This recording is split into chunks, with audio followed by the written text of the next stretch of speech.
నా ఎంట నర్సయ్య తాతకు అన్యాయం జరిగిందనేది ఇప్పుడు లోకమంతా కోడైకి వస్తుంది.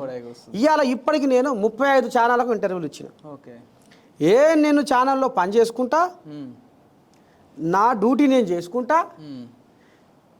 మీలాంటి డిజిటల్ మీడియా వాళ్లకు ఇప్పటికీ 35 ఛానళ్ళకు ఇంటర్వ్యూలు ఇచ్చిన. ఎందుకు వస్తుర్రు అంటే నర్సయ్య తాతలో దమ్ముంది, నర్సయ్య తాత ప్రతిభ గల్లోడు, నర్సయ్య తాత చిన్న స్థాయి నుంచి ఇలా ఇందాకొచ్చిండు, ఎందుకు వీళ్ళు రెడ్ మార్క్ ఇచ్చిర్రు కారణం లేకుండా అనేది మీరందరూ మీలాంటి వాళ్ళ అండదండ నాకుంది.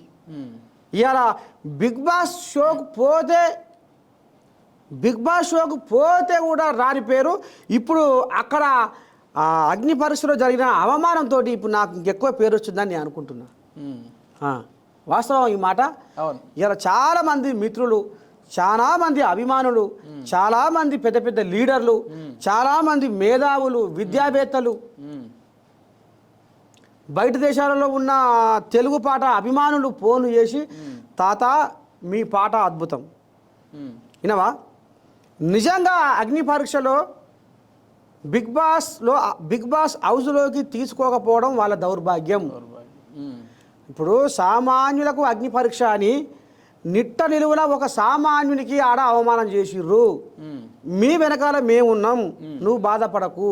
ఇప్పుడు జనం ఇప్పుడు నాకు అండదండగా ఉన్నారు, మీలాంటి మీడియా వాళ్ళు కూడా నాకు అండదండగా ఉన్నారు.